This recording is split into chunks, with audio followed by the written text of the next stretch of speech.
주식 투자를 하면 내가 다른 사람으로 변한다? 안녕하세요, 구스파고입니다. 유튜브 동깡님의 책 개장 전 아직 켜지지 않은 모니터 앞에서를 읽고 주식 투자에 있어서 우리 모두가 너무나 좋은 내용이라고 판단되어 꼭 전달해드리고 싶어서 영상을 제작했습니다. 세상에서 나를 가장 잘 아는 사람은 나여야만 한다. 그러나 실제로는 내가 나를 잘 모르는 경우가 많다.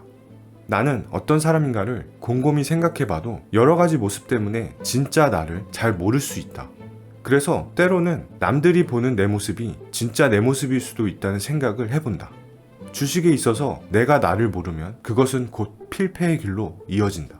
그래서 절실하게 필요한 것이 녹화된 매매 일지이며 이것을 얼마나 끈질기게 반복적으로 볼 수 있느냐에 따라서 승부가 갈린다고 확신한다. 왜 내가 아닌 내가 튀어나올까? 주식을 한다는 것은 사람이 느낄 수 있는 가장 극도의 긴장된 상태, 가장 자극적인 환경에 놓인다고 할 수 있다. 마치 시야가 확장된 것을 막기 위해 눈을 가린 경주마가 오로지 질주만 하는 느낌이랄까? 경주마는 그렇게 해야만 잘 뛸 수 있겠지만 주식을 하는 우리는 매매를 위한 두뇌를 입체적으로 풀가동해야 하는 상태이다. 따라서 경주마처럼 뛰어서는 절대 안 된다. 그런데 돈이 오가는 상황에서는 나도 잘 모르는 모습이 나를 지배하는 경우가 종종 있다.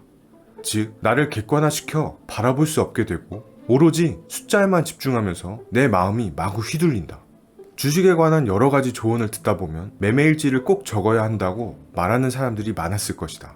매매 구분, 매수일자, 체결 단가, 체결 수량, 매매 비용, 매매 이유 등 쭉 적어놓은 엑셀 양식이 일반적이다. 물론 이러한 매매일지도 분명 도움이 되지만 내가 적극적으로 권하는 바는 바로 녹화된 매매일지이다. 아침에 장이 시작했을 때부터 장이 끝날 때까지 나의 모든 움직임을 고스란히 녹화되어 있는 영상을 봐야 한다.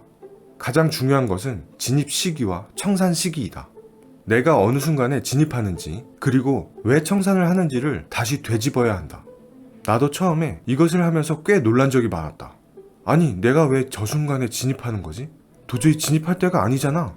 저 때는 왜 매도를 한 거야? 도대체 말이 안 되잖아. 처음에는 공포 영화를 보는 것 같았다. 책상에 앉아 매수와 매도를 하는 사람이 분명히 나인데 나중에 그것을 돌려보면 마치 전혀 다른 사람처럼 행동하고 있었기 때문이다. 화면 속에 내가 아닌 내가 등장하는 것은 그 순간 경주마처럼 본능적으로만 행동했기 때문이다. 사고가 정지되고 판단력은 마비가 된다.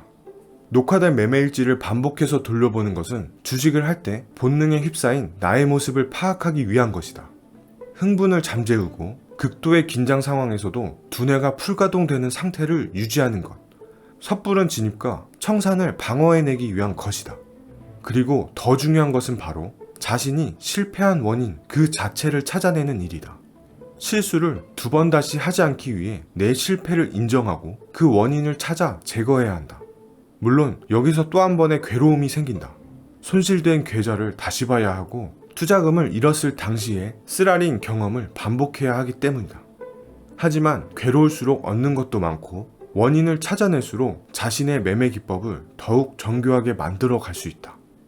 워렌 버핏은 이런 이야기를 한 적이 있다. 위험은 자신이 무엇을 하는지 모르는 것에서 온다.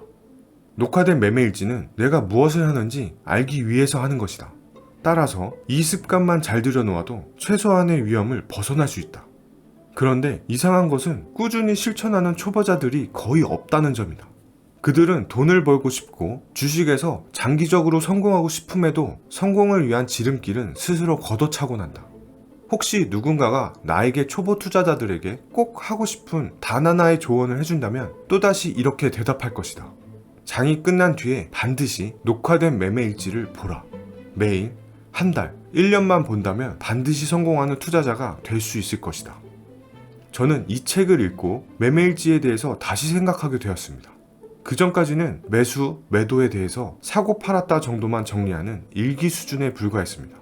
그런데 매매일지라는 것은 그날 매매를 통해서 잘한 점과 잘못한 점을 파악하고 반성하면서 앞으로 실수를 줄여야겠다고 다짐하는 행위였습니다. 그런데 저는 그저 일기만 쓰는 글쓰기에 불과했습니다. 이 책을 읽고부터 매매일지를 다시 작성하게 되었습니다. 녹화하는 방법이 가장 좋지만 녹화가 힘들다면 매매를 왜 하는지 그리고 앞으로 어떤 계획이 있는지 적어보면서 한 번의 투자를 신중하게 하는 방법을 배웠습니다. 여러분들도 자신의 자산을 신중하게 투자할 수 있도록 매매일지를 작성하는 습관을 가져보시면 좋을 것 같습니다. 끝까지 시청해주셔서 감사합니다. 좋아요와 구독 부탁드립니다. 매일 투자하자. 구스파고.